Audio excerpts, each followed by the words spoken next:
கடுப்பாயிட்டான் அவன ஒரு கருணாநிதி பாட்டுக்கு நிறைய பிள்ளை பெத்து போட்டு போயிட்டாரு. ஆளுக்கு ஒரு பதவியில இருக்கு, முக்கியமான பதவியில அவங்க எல்லாம் நிறைய பெத்து வச்சுக்கிறாங்க. அது வந்துட்டு பேர குழந்தைகள் வந்து அடுத்தடுத்து அவனுடைய வந்துகிட்டு இருக்கிறானுவா.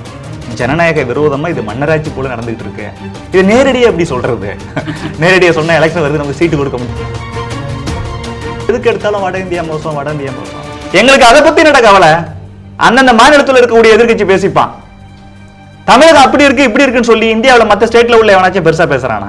நீ எதுக்கு எடுத்தாலும் வட இந்தியா வட இந்தியா, இங்க நீ என்ன கிழிக்கிற அதை சொல்லு. ஒரே பக்கம் 20 வாக்கியங்கள் ஒற்றுப்புலை இல்லாம உதயநிதி எழுதிட்டா நான் திமுக சேர்ந்துக்கிறேங்க. கருணாநிதிய தமிழ் மொழியை வளர்க்கிறேன் தமிழ் மொழியை வளர்க்கிறேன்னு சொல்லி கனிமொழியை வளர்த்து விட்டு போனார் ஒழிய தமிழ் மொழிக்காக அவங்க எதுவுமே செய்ய. ஒரு அண்ணாமலைய சமாளிக்க முடியாம அண்ணாமலை மாற்றப்பட போகிறார், அண்ணாமலை மாற்றப்பட போகிறார். இவனோட ஆசை அப்படியே வெளியே சொல்லிட்டே இருக்கிறான். இந்த திமுக அன்கோ கிளப்பி விட்டே இருக்கிறான். அவனுக்கு ஸ்டாலின வளர்ந்துட்டானோ அப்படி ஓரமா இருக்கு, அவனை பாத்துக்கிறான். நீ பொம்மை. பிரதமர் மோடிக்காக 80 லட்சம் ஓட்டு வாங்கி கொடுத்திருக்காருல தலைவர் அண்ணாமலை அவர்கள். அவரை கூட மாத்தலான்னு ஒரு சிந்தனை வரும் அந்த கட்சியில. கோபாலபுர குடும்பத்தை தாண்டி திமுக ஒருத்தனை யோசிக்க முடியுமா? கருணாநிதிக்கு ஈக்குவலா தரமுள்ள ஒரு தலைவனா வைகோ இன்னைக்கு கேடுகட்ட மனுஷனா போயிட்டாரு. அது வேற. எதுக்கும் அஞ்சா நெஞ்சன், உண்மையான அஞ்சா நெஞ்சனா கட்சி ராஜா தான், தர்ம போராளி. அவர் மாநில தலைவரா இல்லதான், ஆனா எல்லாரும் அவரை சுத்தி தானே இங்க அரசியல் நடக்குது.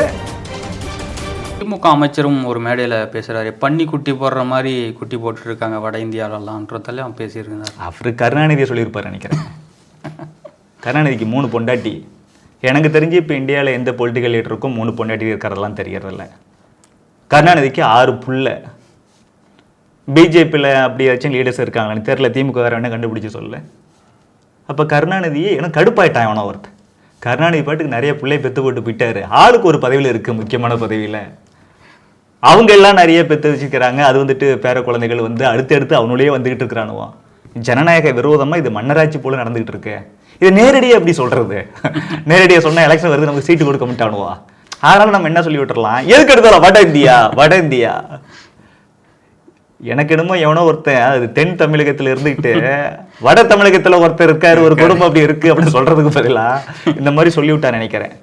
இது எவ்வளவு பெரிய அநாகரிகம் இது. நம்ம நாட்டுல சட்டத்தை மீறி நடந்தா தாங்க தப்பு. சட்டம் நீங்க ஒரு குழந்தைக்கு மேலேயோ 2 குழந்தைக்கு மேலே பெத்துக்கூட ஏதாச்சும் இருக்கா? இல்ல இல்ல. இப்ப வட இந்தியாவை சொல்றேன்னா, தமிழகத்துல எனக்கு தெரிஞ்ச எத்தனையோ இஸ்லாமிய நண்பர்கள் வீட்டுல 8 குழந்தை 10 குழந்தைலாம் இருக்கிறாங்க. அவங்களால நீ எப்படிதான் நினைச்சுக்கிட்டு இருக்கியா திமுக காரன்? திமுக தமிழகத்தில் இருக்கக்கூடிய இஸ்லாமிய குடும்பங்கள், நிறைய குடும்பங்கள் வந்துட்டு 8 குழந்தை 10 குழந்தை 6 குழந்தைன்னு பெற்றுருக்குறாங்க. அவங்களெல்லாம் நீங்கள் வந்துட்டு பன்னிக்குட்டி மாதிரி பல பிள்ளைகள் பெற்று போட்டிருக்கிறாங்க அப்படின்னு கேவலமாக தான் நடிச்சுக்கிட்டு இருக்கீங்களா? ஏற்கனவே இஸ்லாமிய சொந்தங்களே எச்சசோறுன்னு சொல்கிறது திமுக. இப்போ நிறைய குழந்தைகளை பெற்று இருக்கக்கூடிய இஸ்லாமியர்களை பன்னிக்குட்டிகள்னு சொல்கிறது. இதுதான் உங்கள் உள்ளுக்குள்ளே இருக்கக்கூடிய அழுக்கான்னு கேட்குறேன். நாகரிகமாக மாறுங்கய்யா. திமுக விட்டு நம்ம நாகரிகத்தை எதிர்பார்க்க முடியாது, அநாகரிகமாக தான் பேசுவான். ஆனால் தமிழகத்தில் இருக்கக்கூடிய அத்தனை பேரும் இதெல்லாம் கவனிச்சுட்டு தான் இருக்கிறாங்க. இன்னும் எவ்வளோ மோசமாக தானே எங்களை கொச்சப்படுத்துவீங்க? நீங்கள் ஒழுங்காக நிர்வாகம் பண்ணுறது இல்லை, எதுக்கு எடுத்தாலும் வட இந்தியா மோசம் வட இந்தியா மோசம். எங்களுக்கு அதை பற்றி நட கவலை. அந்தந்த மாநிலத்தில் இருக்கக்கூடிய எதிர்கட்சி பேசிப்பான். தமிழகம் அப்படி இருக்கு இப்படி இருக்குன்னு சொல்லி இந்தியாவில் மற்ற ஸ்டேட்ல உள்ள எவனாச்சும் பெருசா பேசுறானா? நீ எதுக்கு எடுத்தாலும் வட இந்தியா வட இந்தியா, இங்க நீ என்ன கிழிக்கிற அதை சொல்லு. தமிழகம் வந்துட்டு எவ்வளவு பெரிய தலைவர்களால் வழிநடத்தப்பட்ட பவுண்டேஷன் போடப்பட்ட மாநிலம். மூதறிஞர் ராஜாஜி போல ஒரு அறிவி ஜீவி இருக்கான் அவனாச்சும். பலகருப்பையா கொள்கை ரீதியில எனக்கு வேறுபாடு உண்டு அழகா சொல்லுவார். அடுத்த 500 ஆண்டுகளுக்கு மூதறிஞர் ராஜாஜி போல ஒரு அறிவாளி வரவே முடியாதுன்னு சொல்லி இந்தியாவுக்கு சைனாவுக்கு யுத்தம் நடத்தும் போது அன்னைக்கு இந்தியாவோட பிரைம் மினிஸ்டர் அந்த ஜவஹர்லால் நேரு அவர்கள் போயிட்டு அமெரிக்காவோட பிரசிடென்ட் பேசி உதவி கேட்க சொன்னதுக்கு இந்தியால இருந்து ஒரு ஆள் அனுப்புனார். அப்படி அனுப்பப்பட்ட ஆள் மூதறிஞர் ராஜாஜி. அவரு தலைமை ஏற்று வழிநடத்திய மாநிலம் தமிழகம். ஒப்பற்ற தலைவன் பெருந்தலைவன் காமராஜர் 9 ஆண்டுகள் தமிழகத்தோட முதலமைச்சர் அந்த அடித்தளம் போட்டு வளர்த்தெடுத்த மாநிலம் தமிழகம். ஓமந்தூர் ராமசாமி ரெட்டியார், பக்தவசலம், இப்படி பெருந்தலைவர்கள் ஆட்சியில் இருந்து நிர்வாகத்தை சிறப்பா நடத்தின தமிழகம். வஉசி, முத்துராமலிங்க தேவர், மகாகவி பாரதியார் போன்ற மாபெரும் தலைவர்களின் சிந்தனையால் வளர்க்கப்பட்ட மாநிலம் தமிழகம். அந்த பாரம்பரியத்தில் வர்றது ஒரு நல்ல கவர்மெண்ட் இருந்திருந்தா, காமராஜர் வழியில தேசிய சிந்தனைய தேசிய ஒற்றுமையோட நல்ல ஒரு நிர்வாகத்தை நடத்தக்கூடிய பாஜக அரசாங்கம் தமிழகத்தில் இருந்திருந்தா தமிழகத்தை நாங்க பீகார் கூட கம்பேர் பண்ண மாட்டோம். மற்ற மாநிலத்தோட கம்பேர் பண்ண மாட்டோம். சிங்கப்பூர் கூட ஒப்பிட்டு, சிங்கப்பூரோட எங்க தமிழ்நாடு நல்லா இருக்கு பார், சுவிட்சர்லாண்டை விட எங்க தமிழ்நாடு நல்லா இருக்கு பார், அப்படிதான் நீங்க ஒப்பிடணும். ஏன்னா அவ்வளவு பெரிய தலைவர்கள், ஒப்பற்ற தலைவர்கள் அடித்தளமிட்ட மண் தமிழகம், அறிவு ஜீவிகள் அதிகமா இருக்கக்கூடிய மண் தமிழகம். அதோட தொடர்ச்சியா, அந்த ஞானத்தோட தொடர்ச்சியா தமிழகத்தில் இருக்கக்கூடிய இளைஞர்கள், படித்த இளைஞர்கள் நல்ல அறிவாளியா இருக்கிறான், வேர்ல்டு லெவல கோலோச்சறான். அவனோட அறிவும் ஆற்றலையும் கொண்டு தமிழகத்துல சிறந்த நிர்வாகத்தை கொடுத்திருக்க முடியும். இந்த திமுக மட்டும், தீய சக்தி திமுக மட்டும் அரசியல்ல கோலோச்சமா இருந்திருந்தா. இவன் இவ்வளவு மோசமா பண்ணிவிட்டு, நிர்வாக திறமை இல்லாம சும்மா உணர்ச்சி அரசியல் பண்ணிவிட்டு, இவன் மட்டுமே கோடி கோடியா கொள்ளடிச்சு வச்சுக்கிட்டு இருந்த திமுக காரன் அதை மறைக்கிறதுக்காக, மக்களோட சிந்தனையை மறைமாற்றுவதற்காக வட இந்தியாவை பார், அது முன்னேறல. அங்க பன்னிக்குட்டி போல பல குட்டி போடுறாங்க, ஹிந்தி படிச்சவெல்லாம் பானிபுரி விற்கிறான். இப்படி பொய்யா சொல்றது. இருமொழி கொள்கை தான் சிறந்தது. எங்க ஸ்டாலின் கூப்பிட்டு 5 நிமிஷம் ஹிந்தியில பேசு, ஆல்ரெடி டோல்டடு. உதயநிதி நிவா, நான் சேப்பாக்கம் திருவல்லிக்கணி சட்டமன்ற தொகுதி தானே, நானும் அந்த தொகுதியில் தானே ஓட்டு போடுறேன். 10 நிமிஷம், என் பரம்பரையில் நான் தான் ஃபர்ஸ்ட் கிராஜுவேட். உங்க தாத்தாவே சிஎம், உங்க அப்பாவும் சிஎம்ல, நீங்க டெபுட்டி சிஎம்ல இன்னைக்கு. ஒரு 10 நிமிஷம் உதயநிதி, ஆங்கிலத்துல இல்ல தமிழ்ல என்கிட்ட நல்லா பேசு. நீ ஒரே பக்கம் 20 வாக்கியங்கள் ஒற்றுப்புள்ளை இல்லாம உதயநிதி எழுதிட்டா நான் திமுக சேர்ந்துக்கிறேங்க. சவால் நான் சொல்றேன், அப்படியே சொல்றதை டிக்டேட் பண்றதை எழுது. இல்லைன்னா நீ அங்கேயே மனப்பாடம் பண்ணிட்டு வந்துட்டு இதை எழுதிட்டு போவேன். உதயநிதியை கூட்டு வந்து அப்படியே சரி நான் சொன்னா கூட இல்ல இந்த இடத்துல ஒற்று வரும் நீ வராதுன்னு சொல்லுவீங்க. நான் ஒரு பேப்பரை கையில் வச்சுக்கிறேன், அதை அப்படியே வந்துட்டு படிச்சு சொல்றேன். உடனே இன்னைக்கு முரசொலி எடுத்துட்டு வந்துடக்கூடாது, அது தப்பு தப்பா இருக்கும். இல்லைன்னா இன்னைக்கு இருக்கிற பேப்பரை வாங்கிட்டு வரக்கூடாது, எனக்கு தெரியும் என்ன பண்ணணும்னு சொல்லி ஏதோ ஒரு பேப்பர், ஏதோ ஒரு நாள் உள்ள ஒரு பேப்பர் எடுத்துட்டு வரேன். உதயநிதிட்டே அப்படியே சொல்றேன், படிச்சு எழுதுங்கன்னு. எழுதி முடிச்சு உதயநிதிட்டே கொடுத்துறேன், திருத்து 10 தப்பு வரைக்கும் உனக்கு பர்மிஷன் கொடுக்குறேன். முடியுமா? உங்களுக்கு தமிழும் தெரியாது, இங்கிலீஷும் தெரியாது, ஆனால் இருமொழி கொள்கை தான். எங்க ஸ்கூல்ல மட்டும் தான் மும்மொழி கொள்கை. பணக்காரலாம் எங்க வா, நிறைய லட்ச லட்சமா கட்டு, நான் கோடி கோடியா கொள்ளடிக்கிறேன். ஏழை எளிய பிள்ளைகளுக்கு வந்துட்டு நான் கொடுக்க மாட்டேன் இந்த வாய்ப்பை. தமிழை வளர்த்த கட்சி நாங்க. யாருங்க வளர்த்த? எங்க வளர்த்தாங்க? நாங்க திரும்ப சொல்றது உண்டுதான். கருணாநிதியே தமிழ் மொழியை வளர்க்கறேன்னு சொல்லி கனிமொழியை வளர்த்து விட்டு போனார் ஒழிய தமிழ் மொழிக்காக அவங்க எதுவுமே செய்யல. அவங்க எழுதுனதெல்லாம் ஆபாசம். நான் சொல்லல, கவிஞர் கண்ணதாசன் சொல்லியிருக்கிறார், எழுத்தாளர் ஜெயகாந்தன் சொல்லியிருக்கிறார், நச்சு இலக்கியங்கள் சொல்லியிருக்கிறாங்க. பாசிச கட்சி திமுகன்னு சொல்லி பிஜேபி சொல்லலைங்க. மிகச்சிறந்த எழுத்தாளர் ஜெயகாந்தன் சொல்லிட்டு போயிருக்காரு, கண்ணதாசன் சொல்லிட்டு போயிருக்காரு. தமிழையும் தமிழர்களையும் தமிழ்நாட்டையும் சீரழித்தது, பாழ்படுத்தியது திமுகங்கிற தீய சக்தி. தமிழகத்தில் இருக்கக்கூடிய ஒவ்வொரு இளைஞனும், ஒவ்வொரு மாணவனும், ஒவ்வொரு குடிமகனும் நீங்கள் நேரடியாக அரசியலில் உங்களால் ஈடுபட முடியுதோ இல்லையோ, இந்த தமிழ்நாட்டுக்கு ஏதாச்சும் கொஞ்சோண்டு நல்லது செய்யணும்னு ஆசைப்பட்டீங்கன்னா இந்த தீய சக்தி திமுகவுக்கு எதிராக பேசுங்க, திமுகவுக்கும் அதன் கூட்டணி கட்சிகளுக்கு எதிராக எழுதுங்க. ஓட்டு நீங்கள் கண்டிப்பாக அவங்களுக்கு போட மாட்டீங்க. பாரதிய ஜனதா கட்சிக்கு தாமரை சின்னத்தில் போடுவீங்க, கூட்டணி கட்சிகளுக்கு அந்தந்த சின்னத்தில் போடுவீங்க. ஒரு 100 பேர்கிட்டயாவது பேசுங்க. எவ்வளவு பெரிய தமிழ்நாட்டை, எவ்வளவு பாரம்பரியம் மிக்க தமிழ்நாட்டை திமுக வந்துட்டு அழிச்சு வச்சிருக்குது, இதை நம்ம மாற்றணும் அப்படின்னு சொல்லி பேசுங்க. அதுதான் தமிழகத்துக்கு செய்யக்கூடிய மிகப்பெரிய கொடையா இருக்கும், நல்ல காரியமா இருக்கும். தமிழகத்தில் ஒரு அண்ணாமலை இல்லை, 100 அண்ணாமலை வந்தாலும் திமுகவை வந்து அழிக்க முடியாது, இரும்பு மனிதர் போல ஸ்டாலின் அவர்கள் இருக்கிறார் அப்படின்னு சொல்லிட்டு சேகர் பாபு சொல்கிறாரு. ஒரு பக்கம் அண்ணாமலை மாற்றம் குறித்து செய்தித்தாள்களில் தொடர்ச்சியாக செய்திகள் வந்துட்டு இருக்கு. உங்கள் கருத்து சார்? ஒரு அண்ணாமலையே சமாளிக்க முடியல. அதுக்கு முன்னாடி ஒரு கட்சி ராஜா அவங்க அத்தனை பேரையும் ஓட விட்டாரு. அதுக்கு முன்னாடி அண்ணன் முருகன் இருந்தார். அண்ணாமலைக்கு முன்னாடி முருகனுக்கு முன்னாடி தமிழிசக்கா இருந்தாங்க, பொன்னார் அண்ணாச்சி இருந்தாங்க, சிபிஆர் இருந்தார், இலகணேசன் ஐயா இருந்தார். இந்த மாநில தலைவராக இல்லாட்டியும் கூட தலைவர் கட்சிராஜா அவர்கள் தொடர்ந்து உங்களை ஓட விட்டாரு. தாய் 8 அடி பஞ்சா, குட்டி 16 அடி பாயும்னு சொல்லுவாங்க. எங்க இதுக்கு முன்னாடி இருந்த தலைவர்கள்லாம் தாய், அண்ணாமலை குட்டி, சாதாரண குட்டி இல்லை, சிங்க குட்டி.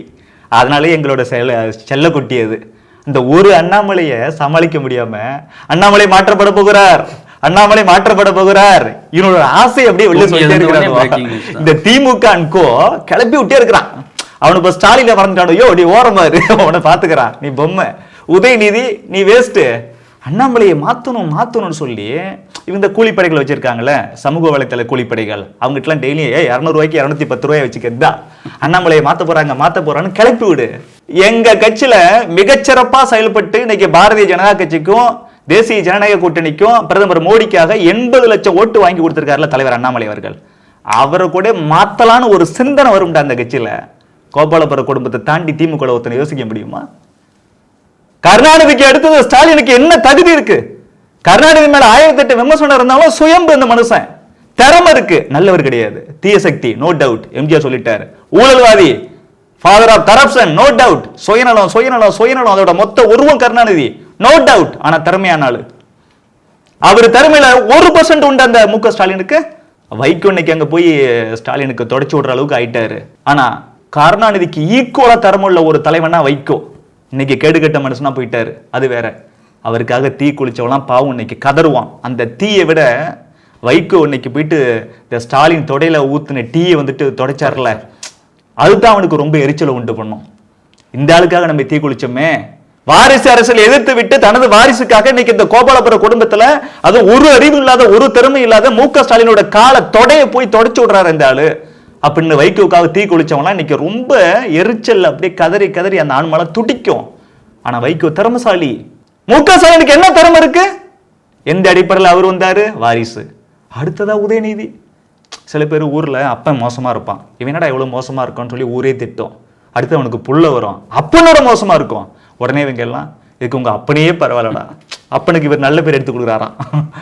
அப்ப கருணாநிதினாலும் மு க ஸ்டாலினுக்கு வாரிசு அடிப்படையில் பதவி கொடுத்தாலும் கூட கொஞ்சம் லேட்டா கொடுத்தாரு. ஆனா இந்த மு க ஸ்டாலின் இருக்க மூளை கிடையாது.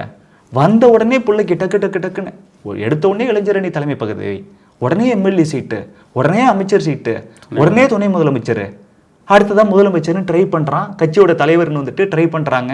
எவ்வளவு கொடுமை. அப்ப அந்த குடும்பத்தை தாண்டி வேற யாரையும் அவங்க தலைமை பதவிக்கு யோசிக்க முடியல.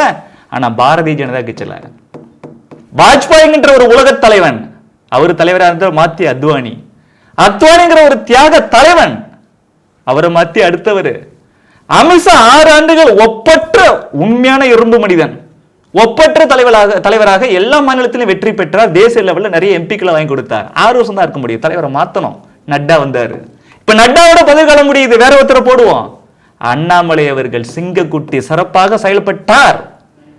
ஆனா அவரே அதிகபட்சம் 6 ஆண்டுகள் தான் இருக்க முடியும், அதுக்கப்புறம் மாத்துவோம். தன்னுடைய வாயிலே 3 ஆண்டுகளுக்கு ஒரு முறை கூட நாங்க மாத்துவோம். ஏற்கனவே அப்படி நடந்திருக்கு. ஐயா இலகணேசன் அவர்கள் எத்தனை வருஷம் இருந்தாங்க? பிதாமகர் அவரு. வெங்கைய நாயுடு எத்தனை வருஷம் இருந்தாங்க? ஒரு டம் தானே இருந்தாங்க. எங்க அண்ணன் முருகன் அவர்கள் மாணவ பருவத்திலிருந்து ஏபிவிபில இருந்து இப்படி வந்தவர், சங் பரிவார அமைப்புகள்ல இருந்து சிறப்பா செயல்பட்டவர்.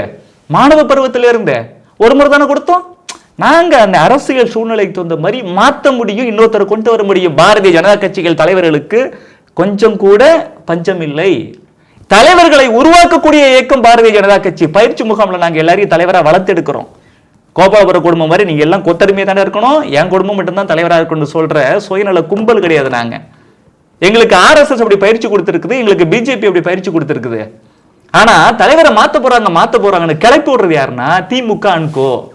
அண்ணாமலையை சமாளிக்க முடியல, ஒரு அண்ணாமலையே சமாளிக்க முடியலையே. டிஎம்கே ஃபைல்ஸ் 1 2 3 ஒன்னு விட்டுட்டே இருக்காரு. நம்ம ஒரு எலெக்ஷனுக்காக வந்துட்டு நாடக அரசியல் பண்ணோம்னா எல்லாத்தையும் டேட்டாவோட கொடுக்குறாரு. இவனு திடீர்னு பல மாவட்டங்களில் 100 நாள் வேலைவாய்ப்பு திட்டத்துக்காக ஏதோ போராட்டம்னு அறிவிச்சாங்க. இவங்க காலையிலேருந்து போராடிட்டு உட்காந்துருப்பாங்க. வந்து 15 நிமிஷம் மீடியாவை பார்த்து அட்ரஸ் பண்ணி உண்மையெல்லாம் சொல்லிட்டு போயிடுவாரு டேட்டாவோட. உத்தரப்பிரதேசத்துக்கு இவ்வளவு தான் கொடுத்துருக்கிறோம், குஜராத்துக்கு இவ்வளவு தான் கொடுத்துருக்கிறோம், மத்திய பிரதேசத்துக்கு இவ்வளவு தான் கொடுத்துருக்கிறோம், தமிழ்நாட்டுக்கு இவ்வளவு கொடுத்துருக்கிறோம். மக்களுக்கு எல்லாம் கோபம் வருது. மோடி இவ்வளவு கொடுத்துருக்காரு, அண்ணாமலை அழகா எடுத்து சொல்றாரு. நீ கொள்ளடிச்சுட்டு எலெக்ஷன் நெருங்குறதுக்காக மோடி கொடுக்கல, பிஜேபி கொடுக்கல அப்படின்னு ஏமாத்துறீன்னு மக்கள் எல்லாம் கேள்வி கேட்கிறான். இருமொழி கொள்கை தான் வேணும், மும்மொழி கொள்கை வேணும் நம்ம சொல்லும் போது அண்ணாமலை எல்லாம் டேட்டாவோட விடுறாரு. நீ நடத்தக்கூடிய ஸ்கூல்ஸ் எல்லாம் மும்மொழி இருக்கு, விஜய் நீ நடத்தக்கூடிய ஸ்கூல்ல இருக்கு, திருமாவளவன் நீ நடத்தக்கூடிய ஸ்கூல்ல இருக்குது, மு க ஸ்டாலின் ஓம் புள்ள நடத்தக்கூடிய ஸ்கூல்ல இருக்குது, திமுக அமைச்சர்கள் நடத்தக்கூடிய ஸ்கூல்ல இருக்குது, அங்கெல்லாம் மும்மொழி. பள்ளி கல்வித்துறை அமைச்சர் ஓம் புள்ள பிரெஞ்சே படிக்குது, எங்களுக்கு மட்டும் 2 மொழியா? பணக்காரனால படிக்க முடியும், ஏழையால படிக்க முடியாதா? உனக்கு மட்டும் 3 மொழி, எங்களுக்கு மட்டும் 2 மொழியான்னு கேட்கிறாரு. மக்கள் எல்லாம் கேள்வி கேட்கறான். நீ இந்தி திணிப்புன்னு போய் சொன்னா எங்கடா இந்தி திணிக்கிறோம், ஏதாவது ஒரு இந்திய மொழி தானே உறக்க சொல்லுகிறாரு. உண்மையை சொல்லுகிறார் அண்ணாமலை, தெளிவா சொல்லுகிறார். எல்லாத்தையும் எடுத்து எடுத்து சொல்றாரு, சமாளிக்கவே முடியல. இவனு செய்யக்கூடிய ஊழல்லாம் எடுத்து எடுத்து போடுறாரு. ஊழல் செய்யறதுக்கான ஒரு வேலை நடந்துகிட்டு இருக்கு, உடனே சொல்றாரு இதுல இவ்வளவு ஊழல் பண்ண போகிறார்கள். டேட்டா வருது, பயப்படுறான். ஒரு அண்ணாமலையே சமாளிக்க முடியாம இப்படி நீங்க கிளப்பி வரீங்க. அண்ணாமலைக்கு வாய் இருக்குதுன்னு கண்டதை பேசிக்கிட்டு இருக்காரு. கண்டதை பேசுறாரு அவரு. எல்லா உண்மையும் காண்கிறார். கண்டு கண்டு கண்டு கண்டு பேசி மக்களுக்கு தெரியப்படுத்துகிறார்.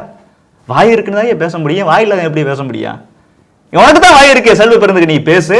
நீ கொள்ளடிச்ச ஆளு. சவுக்கு சங்கர் வந்துட்டு வெளிப்படுத்தினார்ல 150 கோடி ரூபா தூய்மை பணியாளர்கள், ஏழை எளிய மக்கள், அவங்கள நீங்க ஏமாத்தி 150 கோடி ரூபா கொள்ளடிச்சு வச்சிருக்கே அப்பெல்லாம் சொல்லி சவுக்கு சங்கர் வெளியிட்டதுக்கு அவங்க வீட்டுல எவ்வளவு அநாகரியம் போய் பண்ணீன்னு. வாய் இருக்குங்கிறதுக்காக பேச முடியாது, உண்மை இருந்தா பேச முடியும். வாய் இருக்கணும், வாய்மை இருக்கணும், அதற்கான திறமையும் இருக்கணும். உங்களுக்கு வாய் சாப்பிட்றதுக்கு மட்டும்தான் இருக்கு. தமிழ்நாட்டு மக்களோட வரி பணத்தை கொள்ளடிச்சு சாப்பிட்றதுக்கு மட்டும் தான் உங்களுக்கு வாய் இருக்கு. உங்கள்கிட்ட வாய்மை இல்ல, உங்கள்கிட்ட திறமை இல்ல. அண்ணாமலைக்கு இருக்கு. இன்னைக்கு தமிழகத்தில் இருக்கக்கூடிய இளைஞர்கள், பெண்கள், மாணவர்கள் எல்லாருமே இன்னைக்கு பிஜேபி நோக்கி வரான். காரணம் 2. 1 ஒப்பற்ற உலக தலைவர் நரேந்திர மோடி, இன்னொன்னு எமர்ஜிங் நேஷனல் லீடர் அண்ணாமலை. நாளைக்கு தமிழகத்தின் நம்பிக்கை நட்சத்திரம். அதனாலதான் அவன் பயப்படுறானோ. ஒரு அண்ணாமலை இல்ல, 100 அண்ணாமலை வந்தாலும் முடியாது. அப்புறம் என்ன அவளை கத்துறீங்க? நான் ஒரு பாரதிய ஜனதா கட்சிக்காரன், ஒரு தொண்டனா சொல்றேன், அண்ணாமலை அவர்களே மீண்டும் மாநில தலைவராக வர வேண்டும் என்பது எனது விருப்பம். நான் எல்லா பெருந்தலைவர்கள் கூடயும் பழகி இருக்கிறேன். அவங்க எல்லாம் தியாக தலைவர்கள், வாழ்க்கையை தியாகம் பண்ணி இந்த கட்சிக்காக உழைச்சிக்கிட்டு இருக்கிறாங்க. இன்னமும் கூட அவங்க மீது எனக்கு பேரன்பும் பெரும் மரியாதையும் உண்டு. பட் தாய் போல, தாய் 8 அடினா இவங்க 16 அடிங்கிற அடிப்படையில் சிங்கக்குட்டி அண்ணாமலை அவர்கள் மிகச்சிறப்பாக செயல்படுகிறார். அதனால அவர் தலைமையில் இந்த எலெக்ஷனை சந்திக்கணும், அவரே மாநில தலைவராக இருக்கணும் அப்படிங்கிறது என்னோட கோரிக்கை. ஆனா வீர திருநாவுக்கரசுங்கிற ஒரு சாதாரண நிர்வாகிக்கு இவ்வளவு தெரியும் போது, அகில இந்திய லெவலில் இருக்கக்கூடிய எங்க தலைவருக்கும், தமிழகத்தில் இருக்கக்கூடிய தலைவர் அண்ணாமலை, தலைவர் ஹெச் ராஜா, பொன்னார் அண்ணாச்சி, முருகன் அண்ணன், தமிழிசை அக்கா, வானதி அக்கா, இப்படி எல்லா தலைவர்களுக்கும் இன்னும் எவ்வளவு தெரியும். அவங்களா யோசிப்பாங்க. யோசிச்சு இந்த சூழ்நிலைக்கு எதை முடிவு பண்ணலாம்? தலைவர் அண்ணாமலை அவர்களை தொடரட்டுமா, இல்ல வந்துட்டு அண்ணாமலை அவர்களை இன்னும் பெரிய பணியில வச்சு ஈடுபடுத்தலாமா? இப்பெல்லாம் யோசிப்பாங்க. யோசிச்சு ஒரு முடிவு எடுப்பாங்க. பாரதிய ஜனதா கட்சியை பொறுத்தளவு யாருனாலும் தலைவராக வரலாம். வீர திருநாவுக்கரசும் பாரதிய ஜனதா கட்சியின் தமிழக தலைவனாக ஒரு நாள் வர வேண்டும் என்று ஆசைப்படலாம். அதற்காக தொடர்ந்து உழைக்கலாம். அந்த வாய்ப்பை உருவாக்கி கொடுக்கும் பாரதிய ஜனதா கட்சி. திமுக அப்படி யோசிக்க முடியுமா? திருமாவளவன் கட்சியில் அப்படி யோசிக்க முடியுமா? வைகோ கட்சியில் அப்படி யோசிக்க முடியுமா? முடியாது. நாங்க உண்மையான ஜனநாயக கட்சி, அவங்க எல்லாம் சர்வாதிகார கட்சிகள், மன்னராட்சியை கடைபிடிக்கக்கூடிய கட்சிகள். அண்ணாமலை இருந்தால் இவங்களால சமாளிக்க முடியாதுங்கிறதால இவ்வளவு பயப்படுறாங்க. பாரதிய ஜனதா கட்சியில ஒரு தலைவன் மாநில தலைவராகவோ தேசிய பாராளுமன்றமாகவோ மட்டும் இருக்க வேண்டிய அவசியம் இல்லைங்க. எந்த பொறுப்புல இருந்தாலும் ஒரு முக்கிய தலைவர் தான். உதாரணத்துக்கு தலைவர் ஹெச் ராஜா கடந்த 30-40 ஆண்டுகளாக பாரதிய ஜனதா கட்சியை பேசு பொருளாகவே வச்சிருந்த ஒரு ஒப்பற்ற தலைவன் ஹெச் ராஜா. என்ன பொறுத்தளவு மூதறிஞர் ராஜாஜி போல ஹெச் ராஜா, ஹானஸ்ட் ராஜா. எதுக்கும் அஞ்சா நெஞ்சன், உண்மையான அஞ்சா நெஞ்சனா ஹெச் ராஜா தான். தர்ம போராளி. அவர் மாநில தலைவரா இல்லதான், ஆனா எல்லாரும் அவரை சுத்தி தானே இங்க அரசியல் நடக்குது. இன்னைக்கு அண்ணாமலைஜி எப்படி வந்துட்டு பாரதிய ஜனதா கட்சியை பேசு பொருளாகவே வச்சிருக்கிறாரோ, 30-40 ஆண்டுகளாக தமிழக அரசியல்ல பிஜேபியை பேசு பொருளாக வைத்திருந்தது யார்? ஹெச் ராஜா. இப்ப மாநில தலைவரா இல்லங்கிறதுக்காக ஒருவேளை மாற்றப்பட்டாலும் கூட சொல்றேன், அண்ணாமலை அவர்களுக்கு உள்ள முக்கியத்துவம் போயிடுமா? அமித்ஷா அவர்கள் 6 ஆண்டுகள் அகில இந்திய தலைவர், இப்ப இல்ல. அதுக்காக அமித்ஷா அவர்களுக்கான முக்கியத்துவம் போயிடுச்சா? இல்லையே. அண்ணன் முருகன் அவர்கள் இங்க வந்துட்டு மாநில தலைவராக இருந்தாங்க, இன்னைக்கு மத்திய அமைச்சர் ஆயிட்டாங்க, அவருக்கான முக்கியத்துவம் போயிடுச்சா? வானதி அக்கா தமிழகத்துல பல்வேறு பொறுப்புகள் இருந்தாங்க, மாநில செயலாளர், மாநில பொதுச் செயலாளர், மாநில துணைத் தலைவர்னு. இன்னைக்கு அகில இந்திய மகளிரணி தலைவி, ஆனா தமிழகத்துல அவங்களுக்கு முக்கியத்துவம் போயிடுச்சா? அக்கா தமிழிசை அவர்கள் 6 ஆண்டுகள் வந்துட்டு தமிழக தலைவராக இருந்தாங்க, அப்புறம் கவர்னர் ஆனாங்க, இன்னைக்கு அவங்களுக்கு அதன முக்கியத்துவம் இல்லையா? கட்சியில எந்த பொறுப்புலையும் இல்ல அக்கா தமிழிசை அவர்கள், ஆனா பம்பரமா சுழன்று வேலை பார்க்கறாங்களா இல்லையா? பொன்னார் அண்ணாச்சி நீங்க கட்சியில என்ன செயற்குழு உறுப்பினர் தானே பேரு, ஆனா இத்தனை வயசுல எவ்வளவு இந்த கிளாரிட்டி ஆஃப் தாட், அந்த பேச்சு, உணர்ச்சி அவ்வளவு இருக்கும். உணர்ச்சி. பொன்னார் அண்ணாச்சி ரொம்ப உணர்ச்சி பூர்வமானவர். 2011 இந்த ஸ்ரீலங்கா நியூஸுக்காக ஒரு போராட்டம் நடத்தி அன்னைக்கு அரசாக இருந்தோம். ஒரு நாள் ஃபுல்லா வந்துட்டு ஒரு மண்டபத்தில் எங்களை அடைச்சி வச்சிருந்தாங்க. வழக்கமா வந்துட்டு போகும்போது எல்லாருக்கும் நன்றின்னு சொல்றது ஒரு வழக்கம். அன்னைக்கு மாநில தலைவர் அந்த பொன்னார் அண்ணாச்சி எனக்கு நல்லா ஞாபகம் இருக்கு, போங்க எல்லாம் அடுத்த போராட்டத்தை சந்திக்கலாம், உங்களுக்குலாம் நன்றி சொல்ல நான் யாரு, நம்ம எல்லாம் பாரத நாட்டுக்காக, பாரத மாதாவுக்காக நம்ம வேலை பார்க்கிறோம், போங்க அடுத்த போராட்டத்தை சந்திக்கலாம், நன்றியாவது ஒண்ணாவதுனாரு. எனக்கு அவ்வளவு பிடிக்கும். அப்படியே அந்த உணர்ச்சியை, வாழ்க்கை தியாக வாழ்க்கை. இலகணேசன் ஐயா இப்படி எல்லாருமே உணர்ச்சி பூர்வமா அந்த நாட்டுக்காக, தாய்மொழிக்காக, தர்மத்திற்காக வேலை பார்த்துட்டு இருக்கிறாங்க. மாநில தலைவருங்கிற பொறுப்பு இருந்தா மட்டும்தான் முக்கியத்துவம் இல்லைங்க. எந்த பொறுப்புல இருந்தாலும் இவங்க எல்லாம் தலைவர்கள், முக்கிய தலைவர்கள், அவங்க எல்லாம் சேர்ந்து தான் முடிவு எடுக்கிறாங்க. பாரதிய ஜனதா கட்சியில இந்த கலெக்டிவ் டெசிஷன் மேக்கிங்கிற ப்ராசஸ் இருக்கு. ஒரு மாநில தலைவர்னா மற்ற கட்சி போல எல்லா முடிவும் அவர் தான், அப்படி கிடையாது. அவர் குடும்பம் தான், அப்படி கிடையாது. எங்க குடும்பம் பங்கேற்கவே முடியாது. நீங்க அண்ணாமலைஜியோட குடும்பத்தை சேர்ந்தவங்க எங்கேயும் வந்து பாத்திருக்கீங்களா? வெளியிலேயே பார்த்தது. தலைவர் ஹெச் ராஜா அவரோட தர்ம பத்தினி இந்த அம்மா பார்த்தாவே இவ்வளவு பெரிய மாவீரனோட மனைவியா நீங்க அப்படின்னு தோணும். அவ்வளவு சிம்பிளா இருப்பாங்க. என்னைக்காவது பாத்திருக்கீங்களா? பார்க்க முடியாது. தலைவர்கள் மட்டும்தான் கமலாயம் வருவாங்க. உட்காந்து பேசுவாங்க. மாநில தலைவர் உள்ளிட்ட மையக்குழு இருக்கு, மூத்த தலைவர்கள், மையக்குழு இருக்கக்கூடிய தலைவர்கள் எல்லாம் சேர்ந்து ஒரு கூட்டு முடிவு எடுப்பாங்க. அதுதான் பாரதிய ஜனதா கட்சியின் கலாச்சாரம். தலைவர் அண்ணாமலை அவர்கள் மாற்றப்பட்டாலும் கூட அவருக்கான முக்கியத்துவம் தொடர்ந்து இருக்கும். அடுத்த 40 ஆண்டுகளுக்கு தமிழகத்தில் தலைவர் அண்ணாமலை அவர்களின் முக்கியத்துவம் 1% கூட குறையாது, மென்மேலும் அதிகரிச்சுக்கிட்டே இருக்கும். தேசிய லெவலில் அவரை பயன்படுத்தலாம். சார், நான் தெலுங்கானால போய் வேலை பார்த்திருக்கேன், எலெக்ஷன்ல டெல்லியில போய் வேலை பார்த்திருக்கிறேன். நான் ஓபிசி அணி சார்ந்து பல்வேறு மாநிலங்கள்ல, பஞ்சாப், ஹரியானா உள்ளிட்ட, ராஜஸ்தான் உள்ளிட்ட பல்வேறு மாநிலங்களில் ஒவ்வொரு இடத்துலையும் அண்ணாமலை அண்ணாமலை அண்ணாமலை அண்ணாமலைன்னு சொல்ல தெரியாது, அண்ணாமலை அண்ணாமலைன்னு அவ்வளவு மரியாதையா பாக்குறாங்க. கேரளாவில் கொண்டாடுறாங்க, கர்நாடகாவில் சொல்லவே வேண்டாம், ஆந்திராவில் கொண்டாடுறாங்க. தேசிய தலைவர் இன்னைக்கு வாய்ப்பு இருக்கும். பெருந்தலைவர் காமராஜர் அவர்களுக்கு பிறகு, ஐயா மூப்பனார் அவர்களுக்கு பிறகு தமிழகத்தில் இருந்து ஒரு தேசிய தலைவன் உருவாகி வருகிறான் என்றால் அது என்னை பொறுத்தளவு திரு அண்ணாமலை அவர்கள். அதற்கு முன்னாடி பார்த்தோம்னா எங்க அக்கா வானதி ஸ்ரீனிவாசன் அவர்கள் தேசிய லெவலில் இன்னைக்கு ஒவ்வொரு ஸ்டேட்லயும் அவங்க என்ன மாதிரி கொழு வச்சுக்கிட்டு இருக்கிறாங்க. வீரமங்கை வேலு நாச்சியார் இந்தியாவில் எங்கேயாச்சும் தெரியுமா? திமுக காரன் தமிழக ஆளுமையை யாரையாச்சும் வெளில கொண்டு போய் சேர்த்திருக்கிறானா? இன்னைக்கு வேலு நாச்சியார் அவர்களுக்காக டெல்லியில ஒரு மிகச்சிறந்த நிகழ்ச்சி நடத்தி நாடு முழுவதும் வேலு நாச்சியார் எவ்வளவு பெரிய வீரமங்கை, ஒரு சுதந்திர போராட்ட வீராங்கனை அப்படிங்கிறது தெரியப்படுத்தியிருக்கிறாங்க தேசிய லெவல்ல. பாரதிய ஜனதா கட்சி மட்டும்தான் தமிழனை தமிழகத்தையும் தாண்டி ஒட்டுமொத்த இந்தியா முழுவதும் தலைவன் ஆக்கும். அப்படித்தான் வானதி அக்கா, அப்படித்தான் வந்துட்டு நம்ம அண்ணாமலை அவர்கள். அதனால அண்ணாமலை அவர்களை மாற்றப்படுகிறாரா இல்லையா அதெல்லாம் எங்க தலைமை முடிவு எடுக்கும். எங்க தலைமையில அண்ணாமலைஜியும் சேர்த்து தான். அவங்க ஒன்று சொல்லுவாங்க, இவங்க ஒன்று சொல்லுவாங்க, 2 பேரும் டிஸ்கஸ் பண்ணுவாங்க, எது சரின்னு முடிவு எடுப்பான். மறுபடியும் சொல்றேன், தலைவர் அண்ணாமலை அவர்கள் பல இடத்துல சொல்லியிருக்கிறார், குறைந்தபட்சம் 500 தலைவர்களை பாஜகவில் நான் வளர்த்தெடுக்க வேணும்னு சொல்லி. 4 வருஷத்துக்கு முன்னாடி வேணும்னா ஒரு அண்ணாமலையா இருந்திருக்கலாம். இன்னைக்கு ஒவ்வொரு கிளையிலும் ஒரு அண்ணாமலை இருக்கிறான், ஒவ்வொரு கிளையிலும் ஒரு மோடி இருக்கிறார், ஒவ்வொரு கிளையிலும் ஒரு கட்சி ராஜா இருக்கிறார், ஒவ்வொரு பெண்ணும் வானதி ஸ்ரீனிவாசன் போலவும் தமிழிசை சவுந்தரராஜன் போலவும் இருக்கிறார்கள். பாரதிய ஜனதா கட்சியின் தொண்டர்கள், நிர்வாகிகள், ஆதரவாளர்கள் அத்தனை பேருமே சேர்ந்து இந்த தீய சக்தி திமுக அண்டு கோவை படுதோல்வியை அடைய செய்யும்.